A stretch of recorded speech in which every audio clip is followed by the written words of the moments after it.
Pasadizos secretos. Una aventura emocionante en el mundo mítico de castillos y palacios, donde intrigas políticas y las luchas por el poder de la realeza se desarrollaron en corredores olvidados y escaleras ocultas. Ahí los condenados desaparecían en pasillos que llevaban a celdas de horror y muerte, mientras los perseguidos se ocultaban en cuartos pequeños, hechos con gran ingenio. Verán unos túneles medievales que se convirtieron en cuarteles subterráneos de guerras del siglo XX. Este es un viaje a los pasadizos secretos de viejas fortalezas, donde abundan las leyendas y los ecos de vidas pasadas.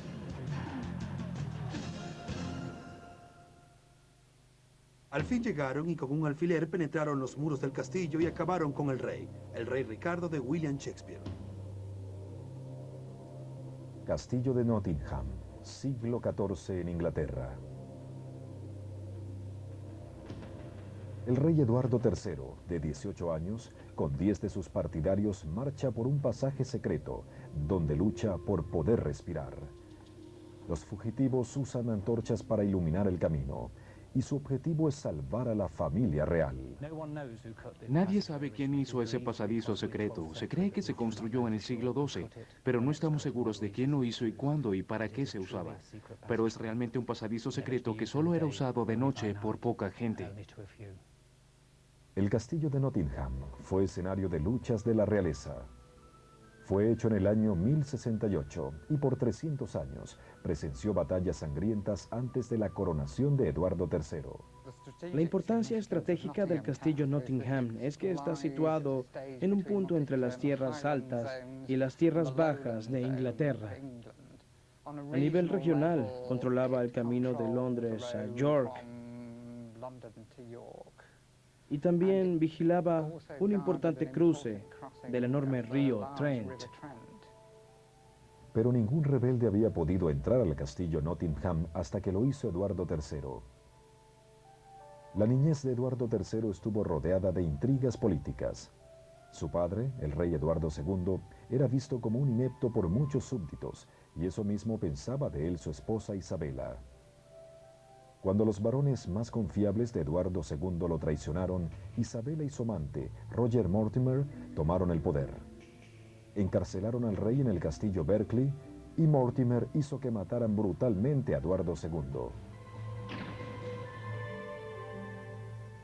Su hijo Eduardo III, que tenía solo 15 años, era ahora el rey.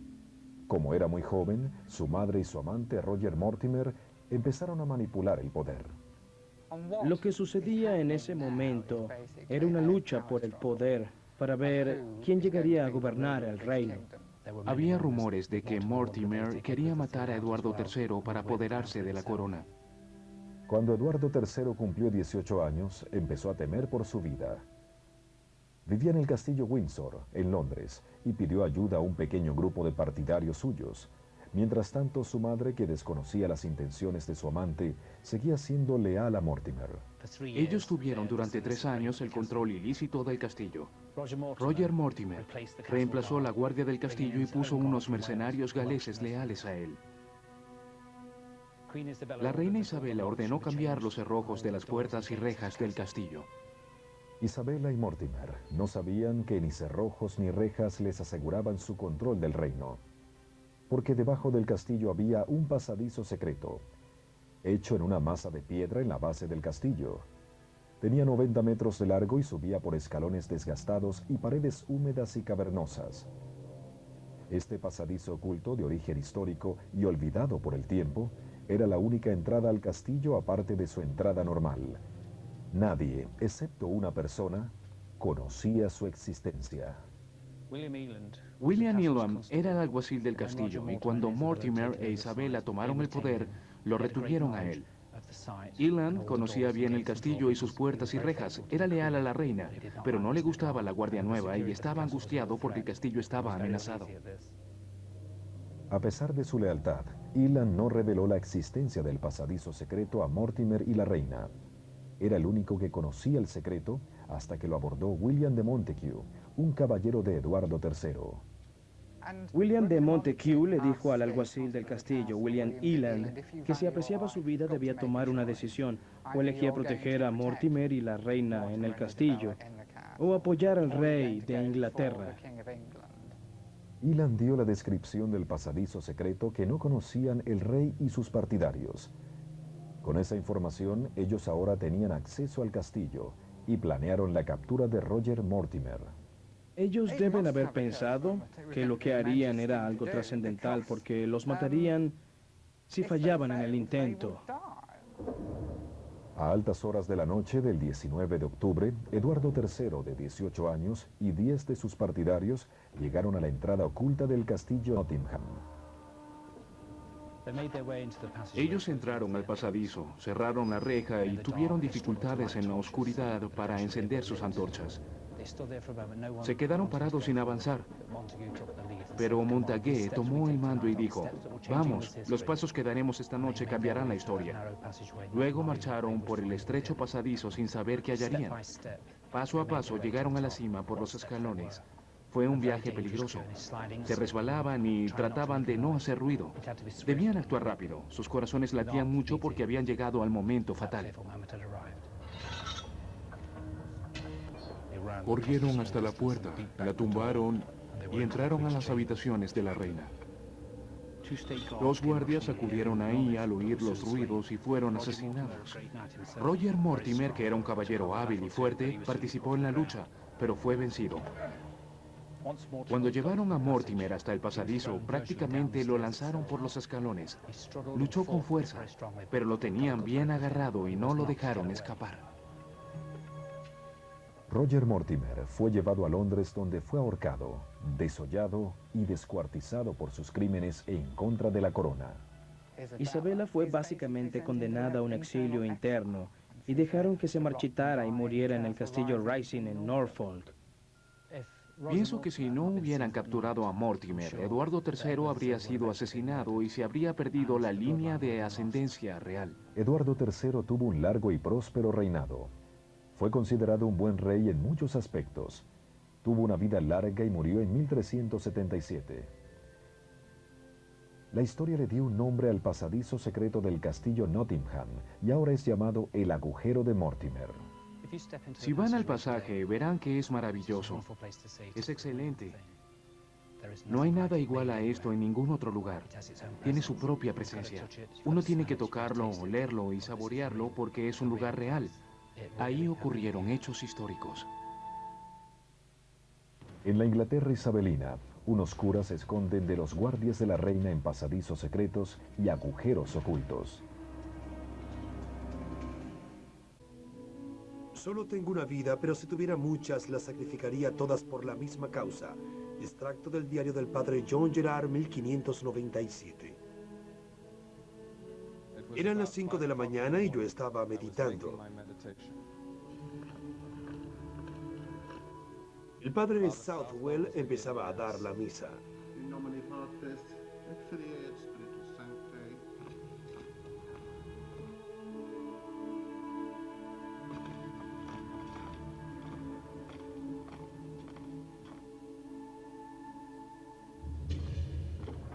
De repente oí un gran escándalo. ¡Abran en nombre de la reina! ¡Abran la puerta! Eran los cazadores de curas católicos. Inglaterra, 1591. El reino de la reina Isabel. Los protestantes están en el poder. El culto a la fe católica fue declarado ilegal. Todo el que sea descubierto dando albergue a un cura es encarcelado y condenado a muerte. El castigo a los curas es peor. Los condenan por alta traición y los castigan con la horca y los descuartizan. Era arriesgado seguir en forma abierta la fe católica. Ese culto debía hacerse en secreto. La familia, los criados y la gente del campo debía entrar a la capilla de manera discreta por la escalera de atrás. Había una enorme red de partidarios del catolicismo en toda Inglaterra. Esa gente estaba dispuesta a ayudar a los curas católicos. Les ofrecían un santuario y se reunían para ir a las misas. De no haber existido esa red de apoyo, esos curas católicos no habrían sobrevivido de ninguna forma. Los católicos pasaron a la clandestinidad. Se construyeron escondites en castillos campestres de caballeros católicos como el de Harvington Hall, en Worcester. Esos pasadizos secretos eran llamados agujeros de curas. Solían estar debajo del piso de un closet. Al abrir su puerta, una escalera bajaba hasta un recinto de cemento donde solo cabía un hombre. Un escondite construido en forma astuta debajo de las escaleras tenía espacio para 3 hombres. Pero uno de los más ingeniosos fue uno construido detrás de una pared de ladrillos.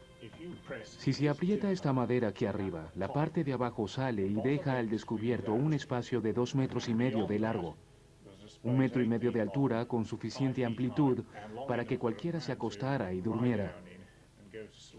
El constructor más famoso de agujeros para curas fue Nicholas Owens, nacido en Oxford.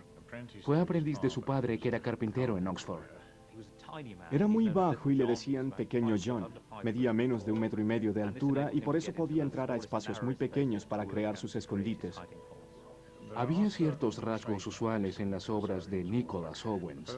El primero y más importante de todos es que nunca repetía lo hecho anteriormente.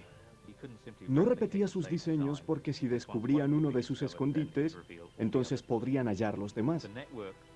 La red de refugios jesuitas en Inglaterra era muy amplia y Nicholas Owens hizo muchos agujeros para curas en muchas casas de campo inglesas.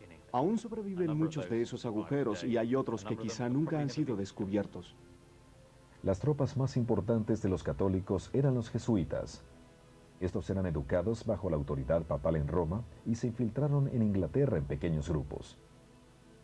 El padre John Gerard fue el primero en hacer ese viaje peligroso. Su diario narra gráficamente su viaje por Inglaterra cuando era perseguido. Los momentos de mayor peligro eran cuando los jesuitas se reunían para renovar sus votos. Estábamos en la misma casa que casi siempre habíamos usado antes para este propósito, porque tenía muchos pasadizos secretos. Ese santuario era Baddesley Clinton, en Warwick, a 160 kilómetros de Londres. Ese enorme castillo era alquilado por Eleanor Brooksby, una viuda joven y católica muy devota. Gracias al diseño de Baddesley Clinton, todo el que deseara entrar ahí para tomar por sorpresa a los curas debía pasar por la puerta del frente, cruzar un jardín y subir unas escaleras antes de llegar a donde estaban los curas. Una vez el padre Garnett y varios de sus compañeros jesuitas estaban en Baddesley Clinton cuando de repente oyeron tocar la puerta. ¡Abran en nombre de la reina! ¡Abran esta puerta! El padre Southwell oyó los gritos, adivinó de qué se trataba, se despojó de sus ropas y quitó todo lo que había en el altar. Mientras él hacía eso, los demás agarramos nuestras cosas. No dejamos nada que indicara la presencia de un cura ahí. Apártense del camino.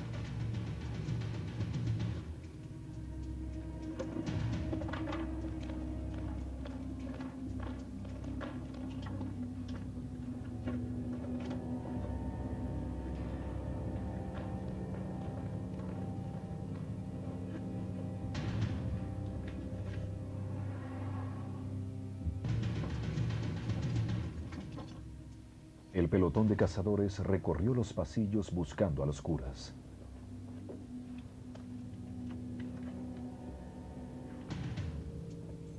Los cazadores fueron a los cuartos en busca de su presa.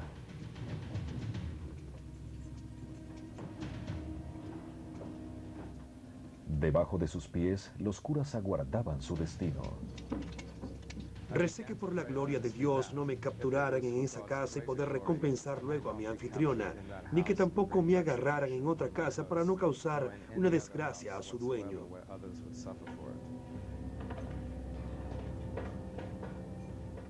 La ansiedad creció al pasar las horas mientras los jesuitas se escondían en agujeros oscuros y húmedos. De repente, los cazadores abandonaron su búsqueda. La oración del padre Gerard había sido escuchada.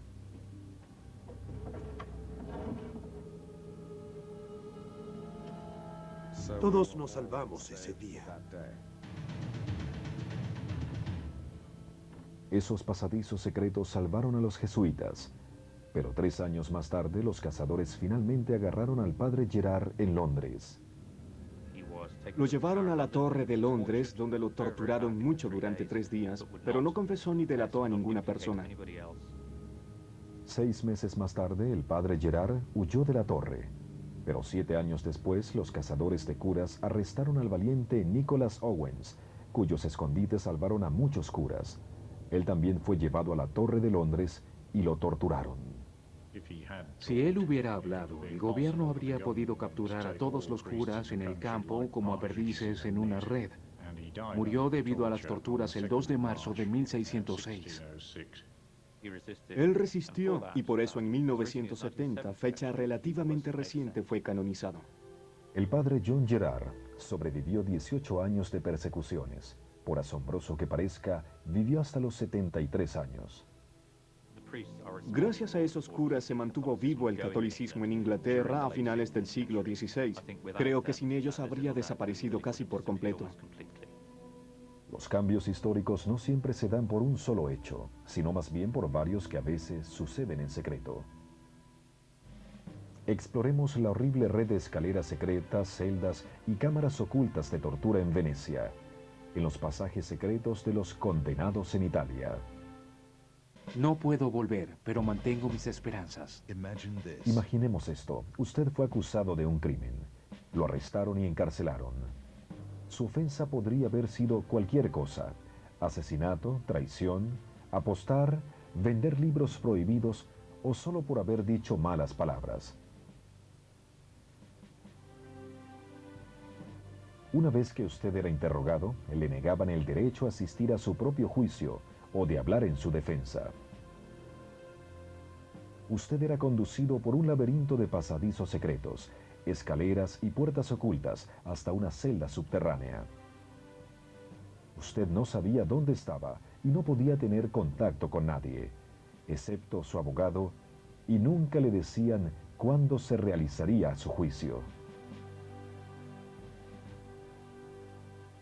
Con ese sistema se impartía justicia a la gente en Venecia durante el siglo XVI.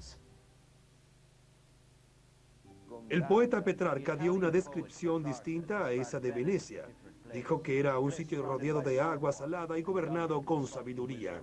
En Venecia la justicia era regida por una élite, por el Consejo de los 10, formado por nobles elegidos entre las 300 familias más importantes de Venecia. En el Consejo de los 10 yacía la autoridad suprema del gobierno. Era un ente muy poderoso que aprobaba todos los programas del gobierno. También era un cuerpo judicial que condenaba o liberaba a los acusados. La jurisdicción de los 10 no tenía límites, no debían dar cuentas a nadie, realizaban sus juicios en el magnífico Palacio Ducal. Las actividades punitivas y legales se entrelazaban constantemente. En el Palacio Ducal había oficinas del gobierno y también era la residencia privada y pública del poderoso Doge, que era el jefe de Estado de la República de Venecia. El Doge era un cargo perpetuo elegido por las familias patricias. También había ahí oficinas legales y, por supuesto, prisiones. Esa república muy centralizada tenía una sola meta: controlar su imagen pública. Sus leyes eran muy simples. Primero, no hablar sobre política o asuntos de Estado. Segundo, no manchar la imagen de la república, sobre todo si uno era un noble. El Consejo de los 10 se aseguraba de que la conducta de los patricios fuera apropiada para la imagen de la república. Ellos eran casi como una agencia de inteligencia. Gracias al uso de espías e informantes, ninguna conducta o conversación pasaba desapercibida. Hasta las supuestas intenciones de alguien eran castigadas igual que sus faltas comprobadas. A los ciudadanos los estimulaban a espiarse entre sí. Algunas paredes exteriores del palacio estaban decoradas con monstruos de piedras o cabezas de leones. Sus sonrisas feroces tenían un fin: ser receptores de acusaciones anónimas. Las bocas de los leones eran títulos hechos en la piedra, en la pared. Estaban huecas en el centro y representaban a monstruos o leones. Sus bocas abiertas eran buzones para recibir acusaciones. Eran muy populares y muy usadas. Era un gobierno que regía con el miedo y el conformismo era impuesto a la fuerza. Con una acusación comprobada o solo una vaga sospecha, una persona era capturada por guardias y la llevaban por los canales hasta el castillo. La conducían por varios pasadizos ocultos, subiendo y bajando fríos escalones de piedras, hasta llegar finalmente arriba a un balcón donde la metían en una celda sofocante. Abajo se podían oír los gritos de agonía de otros hombres. Muy pronto sería el turno del recién llegado. Ese sitio era la boca de la cámara de torturas. En la cámara de torturas había una galería donde los encargados interrogaban a las personas torturadas. También había varios cuartos pequeños y oscuros alrededor de la cámara, donde la persona esperaba su turno de ser interrogado. En Venecia infligían torturas atroces, como la práctica de despellejar viva a la gente y quitarle los ojos. La cámara de torturas era grande y bien iluminada. Su techo permitía colocar una cuerda que colgaba de sus vigas. Al preso le ataban los brazos a su espalda. Lo levantaban y lo dejaban caer, y se le fracturaban los brazos con el peso de la caída. Si la persona sabía cuál era su crimen, quizá confesaba entonces. Su abogado tomaba notas y llevaba su confesión a una de las muchas salas de justicia. Si era hallada culpable, quizá la ejecutaban. Si la encarcelaban, quizá nunca supiera la duración de su sentencia. En cada sala, unas puertas disfrazadas de paredes permitían a los jueces entrar y salir y caminar en secreto entre varios cuartos. Esos sitios están conectados. Había pasadizos desde el Salón del Consejo de los 10 a la habitación de los inquisidores y al Salón del Compás, donde hay una boca de león. Cada puerta oculta llevaba también a los guardias y los condenados a las prisiones. Subían y bajaban muchas escaleras y cruzaban pasadizos ocultos hasta llegar a su destino final. Si el Consejo de los 10 condenaba a alguien, lo enviaban a la prisión más vieja y aterradora, los pozos. El Consejo de los 10 decía que estas celdas eran cementerios de hombres. Era una prisión subterránea en 2 niveles del sótano, con 19 celdas y 10 hombres en cada una. Ahí no había luz ni aire, solo tierra y enfermedades. Como los pozos estaban en un sitio subterráneo, siempre estaban muy húmedos. El piso siempre estaba inundado. A veces el agua llegaba a los 60 centímetros de altura. Si a uno lo enviaban ahí, quizá nunca más veía la luz del día. Cuando las cárceles del Palacio Ducal se atestaron de gente, se hizo un nuevo edificio para los condenados y se lo llamó las Prisiones Nuevas. Este fue terminado en 1610. Los que cometían crímenes comunes eran enviados ahí. Los que cometían crímenes bajo la jurisdicción del Consejo de los 10 seguían en las prisiones antiguas.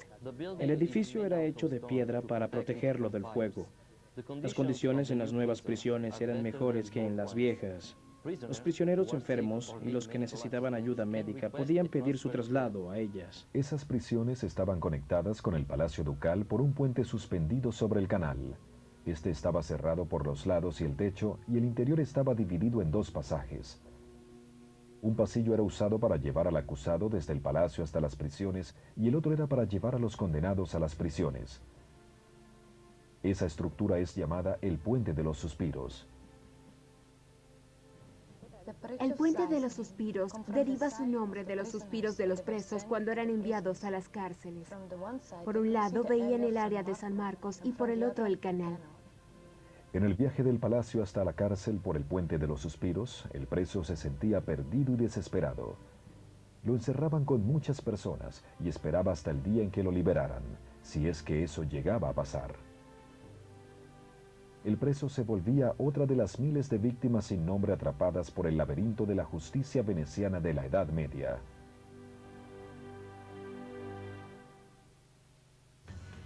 Casanova, el amante famoso, fue atrapado por la red de la justicia veneciana. pero creó su propio pasadizo secreto para huir. Estamos en Venecia en el siglo XVIII. El magnífico Palacio Ducal, sede de la justicia, diplomacia y elecciones y hogar también del Dux, el gobernante de la República. En su interior hay 1000 años de intrigas políticas y sociales. Arriba en el techo, dentro de sus vigas y ocultos del ojo público, hay varias celdas de los áticos llamadas dei Pombi. Estas eran temidas por los nobles y los hombres comunes, y nadie podía huir de ellas. El único acceso a ella era por un laberinto de pasadizos secretos conocido solo por los carceleros. En esa celda solo había presos culpables de conspiraciones. Quizá el preso más famoso de una de esas celdas fue el provocativo amante italiano Giacomo Casanova. Casanova nació en Venecia en 1725. Venía de una familia de artistas. Se volvió un actor de la vida. Tenía un encanto audaz, destreza social y facilidad para dar opiniones atrevidas. Era un escritor vigoroso y siempre registró sus experiencias en un diario, incluso su relato emotivo de cuando estuvo preso en dei Pombi. Giacomo luchó toda su vida por encajar y ser aceptado en la nobleza, clase social a la que él no pertenecía por su nacimiento.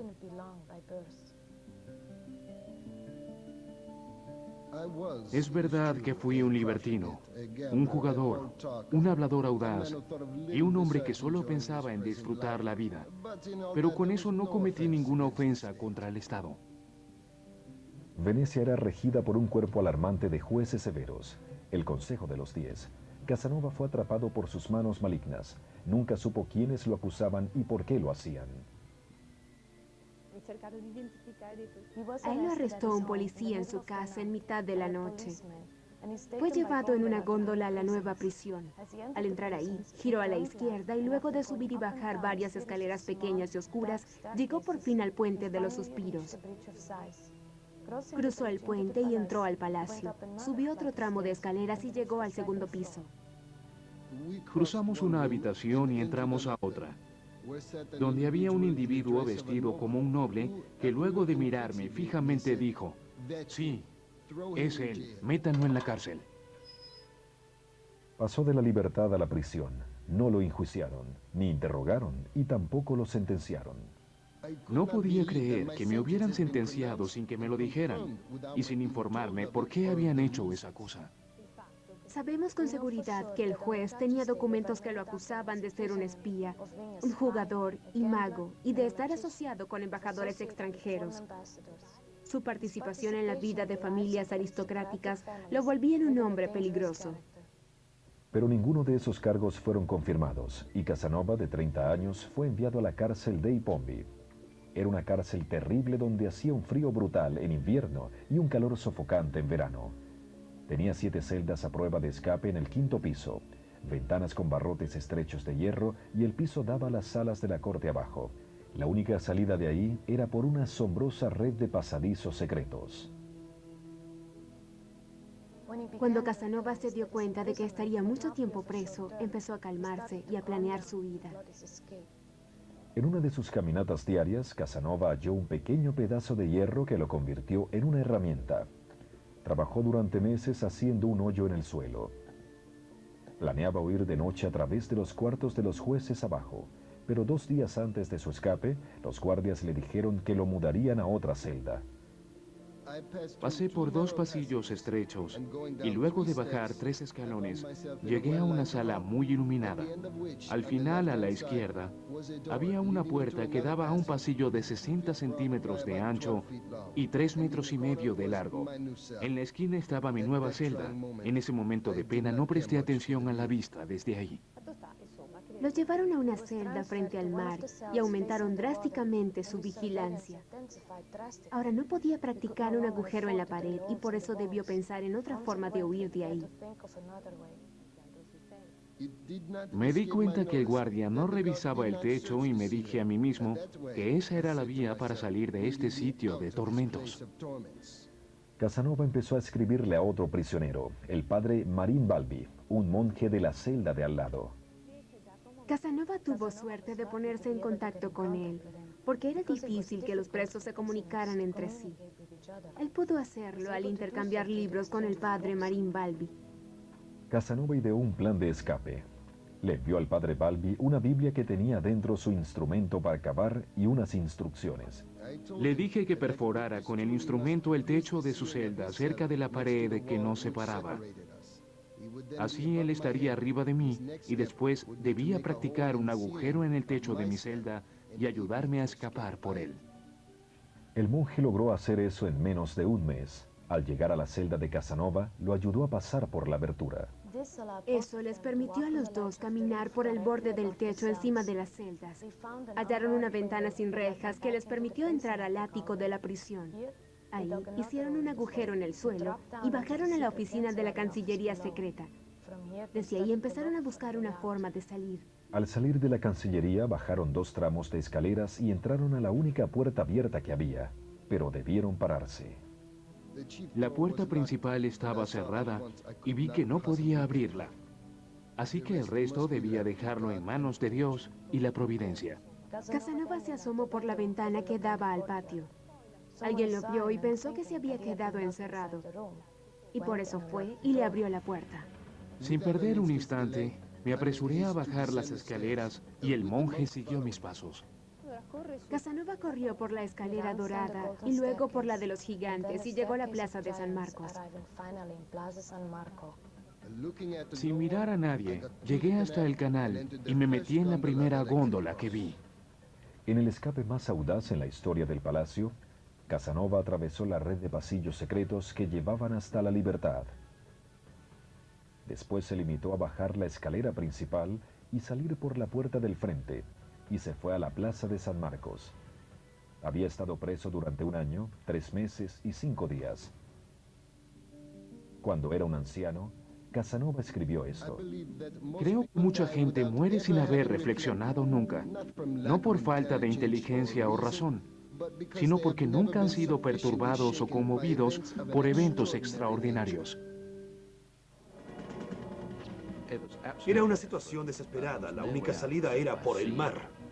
Es el castillo Dover, donde túneles antiguos salvaron a más de 300.000 hombres atrapados por las fuerzas de Hitler.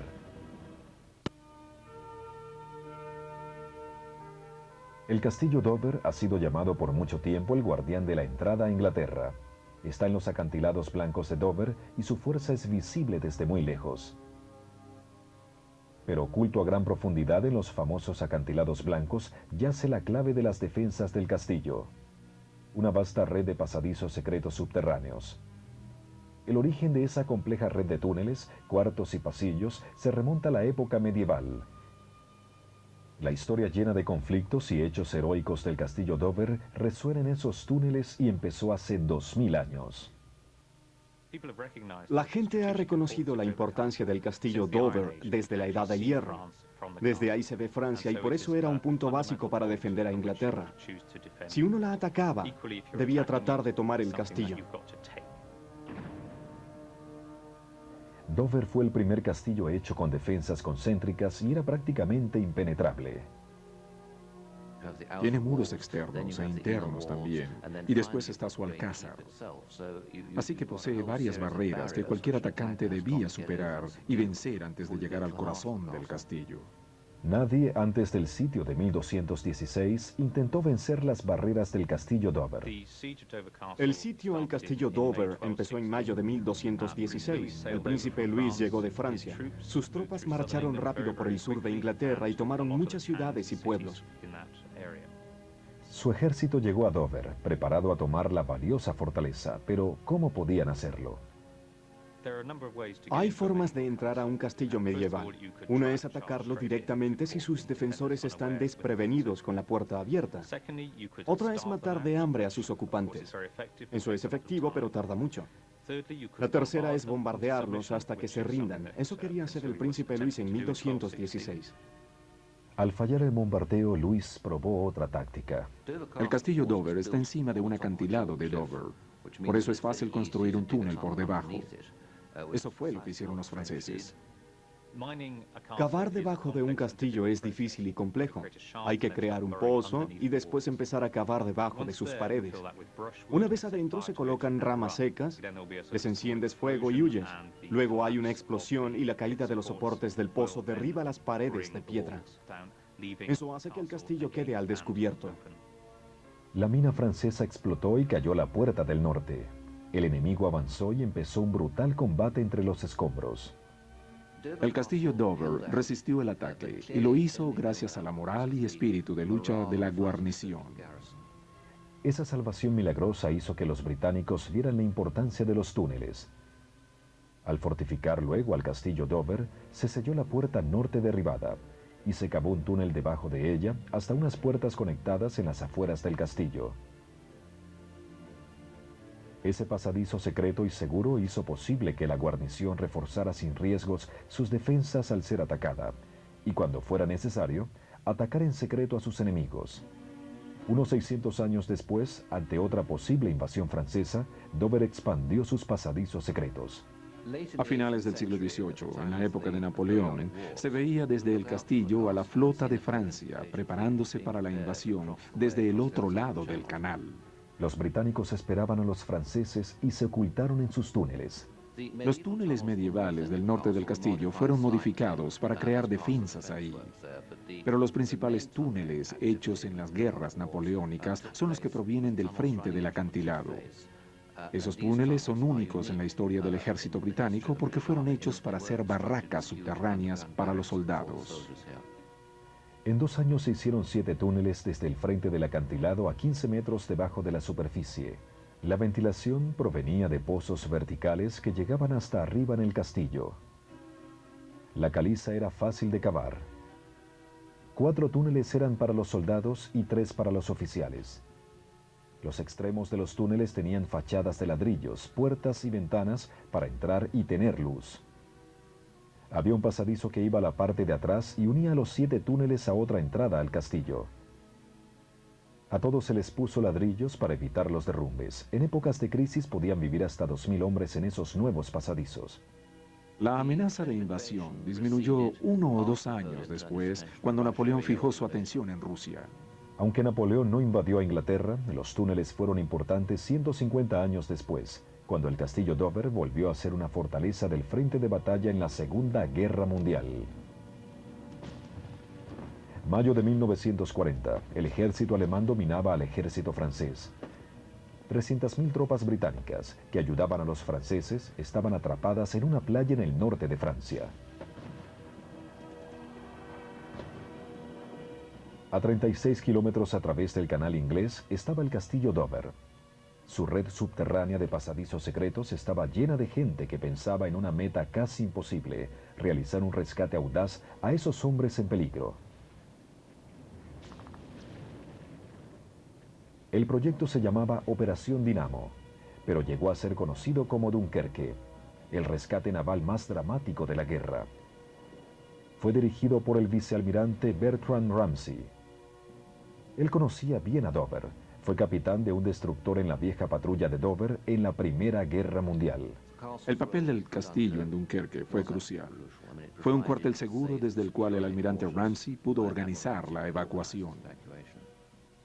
Los viejos pasadizos secretos fueron modernizados para las necesidades de la Operación Dinamo. En esos túneles había toda una red de cuarteles, oficinas y un enorme centro de comunicación, sobre todo por teléfono, pero también había transmisores de radio para mantener a esos cuarteles en contacto, no solo con las zonas cercanas, sino también con el gobierno de Londres. El horario de Ramsay era arduo. Tenía menos de una semana para preparar la flota de rescate que evacuaría las tropas. Los soldados atrapados resistirían quizá 2 días más. Según los cálculos, solo podrían rescatar 45.000 hombres. Eso haría que 250.000 fueran víctimas de los alemanes. En los túneles, los días y las noches eran iguales. Se dormía poco, comían solo algunas veces y los teléfonos sonaban siempre. Todo el tiempo oían los rugidos de los cañones al otro lado del canal, donde estaban atrapados sus compatriotas. Pero Ramsay, que era un genio de la organización, actuó con calma y precisión. A las tropas había que dispersarlas cuando llegaran a Dover. Por eso había que organizar el transporte en los trenes, la alimentación y el cuidado a los heridos. En la noche del 26 de mayo, en su cuartel del castillo Dover, el almirante Ramsay recibió un mensaje de 5 palabras. La Operación Dinamo empezará ya.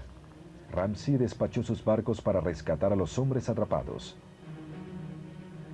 Él recibió informes de campos minados y bombardeos y el rescate de solo 7.500 del total de 300.000 tropas. Ningún barco podía llegar a 1,5 kilómetros de la playa debido a su poca profundidad. La situación parecía ser muy mala. A ese ritmo tardarían 40 días para rescatarlos a todos. Eso hizo que pidieran con urgencia embarcaciones poco profundas que pudieran llegar a la playa y sacar a las tropas. Ahí fue donde surgió la flotilla de barcos pequeños que se volvió una leyenda británica. Unos barcos de placer, barcos salvavidas y cualquier otro tipo de embarcaciones pequeñas fueron reunidos y enviados a Dunkerque para sacar a las tropas de sus aguas poco profundas. En el amanecer del 29 de mayo, el cuartel calculó que los barcos de rescate evacuaban a 2.000 hombres por hora. Pero de repente se oyó un horrible zumbido. Era la Luftwaffe alemana que enviaba a más de 400 aviones a un ataque despiadado. Los alemanes atacaron con aviones, lanchas torpederas y cualquier barco de guerra que tuvieran allí. Es por eso que las embarcaciones mercantes y las de la Marina Británica sufrieron muchas bajas. Pero Ramsey no se dio por vencido. En los 4 días siguientes, en medio de enormes dificultades, su flota heroica y golpeada logró rescatar a más de 338.000 hombres. Si lo de Dunkerque hubiera fracasado, Inglaterra habría perdido el núcleo de su ejército profesional y habrían habido dudas sobre hasta cuándo el país podría seguir en la guerra sin un ejército. 3 semanas después de la evacuación, Francia se rindió. El castillo era el punto más cercano de Inglaterra a la Europa ocupada por los alemanes. En ese verano de 1940 se esperaba que Alemania invadiera Inglaterra. Como la ciudad de Dover era bombardeada constantemente, los pasadizos secretos del castillo se volvieron aún más importantes y fueron expandidos. En 1941 se construyeron otros túneles para poner un hospital subterráneo. Un año después se hizo otra gran red de túneles a unos 15 metros por debajo de los túneles napoleónicos. Esos túneles fueron diseñados para ser cuarteles generales subterráneos y podrían ser usados como cuarteles de operaciones de la futura invasión a Europa. La gran red de pasadizos secretos del castillo Dover fue usada hasta que se logró la victoria en 1945. El castillo Dover en los acantilados blancos es en verdad un símbolo de Inglaterra. Él tiene una historia larga y conmovedora. Los kilómetros de túneles hechos en la guerra están entrelazados a esa historia. Esos pasadizos secretos, expandidos y modernizados con el tiempo, han sido vitales en el papel del castillo como guardián de la entrada a Inglaterra. Los castillos y palacios son reliquias tangibles de épocas pasadas. En el interior de sus innumerables pasadizos secretos se han desarrollado muchos hechos cruciales históricos. En esos pasadizos se perdieron vidas, se salvó a gente perseguida y se decidió el destino de una familia real y también el de una nación.